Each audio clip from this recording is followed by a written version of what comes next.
آج میں اپنی بیوی کو بڑے غور سے دیکھ رہا تھا۔ اس کا چہرہ بتا رہا تھا کہ وہ زیادہ خوش نہیں ہے میرے ساتھ۔ پھر میں نے اپنے آپ سے سوال کیا، کیا تم خوش ہو اس عورت کے ساتھ؟ تو میرے اندر سے آواز آئی تھی، 100% میں خوش تھا۔ اس عورت سے مجھے کوئی شکوہ نہیں تھا، کوئی گلہ نہیں تھا۔ میری بیوی ایک خوبصورت لڑکی تھی، اور سب سے بڑھ کر وہ ایک باحیا اور با وفا لڑکی تھی، انتہائی دھیان رکھنے والی، میری چھوٹی چھوٹی ضروریات کا بھی بہت زیادہ خیال رکھنے والی۔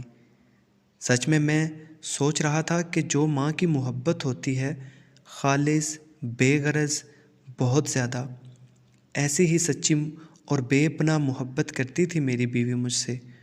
اور میں، جو محبوب ہوتا ہے تھوڑا مغرور ہوتا ہے، اتنے نخرے دکھاتا تھا اسے، اور اس کی طرف سے غافل رہتا تھا۔ کبھی محبت کا اظہار نہیں کیا، کبھی اسے نہیں بتایا کہ میں تمہیں کتنا پیار کرتا ہوں، تم میرے لیے کتنی ضروری ہو۔ میں نہیں کہہ سکا، مگر وہ میرے لیے اتنی ضروری ہے کہ ساری دنیا کی خوبصورت لڑکیاں مل جائیں اور ایک طرف میری با وفا بیوی ہو، میں اپنی بیوی کی طرف ہی جاؤں گا۔ ہاں، وہ اتنی ہی خاص ہے میرے لیے۔ مگر آج اس نے شکوہ کیا تھا۔ آج اس نے مجھ سے عجیب سوال پوچھا تھا، کیا تم مجھ سے محبت کرتے ہو؟ ہاں، بہت زیادہ، میں بس اتنا ہی کہہ سکا تھا۔ حالانکہ میں کہنا چاہتا تھا کہ اتنی محبت تمہارے بغیر جینے کی دعا بھی کبھی نہیں مانگی۔ بس اتنی زندگی مانگی ہے رب سے کہ جب تک تمہارا ساتھ ہو، اس کے بغیر تو مجھے زندگی بھی نہیں چاہیے۔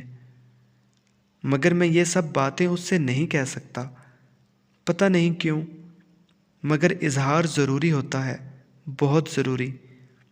پھر میں نے خود کو چینج کیا، اور میں دن میں کئی دفعہ کہہ کر، کئی دفعہ اشارے سے اپنی بے پناہ محبت کا اظہار کرنے لگا، اور اس کی بے پناہ محبت کا شکریہ ادا کرنے لگا۔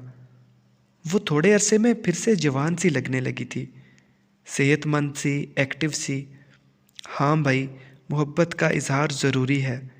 یقین کریں، اپنے ساتھ رہنے والے رشتوں سے اپنی محبت کا اظہار ضرور کرتے رہا کریں، اور بیوی سے تو بار بار اسے یقین دلائیں، وہ آپ کا سب سے قیمتی اثاثہ ہے۔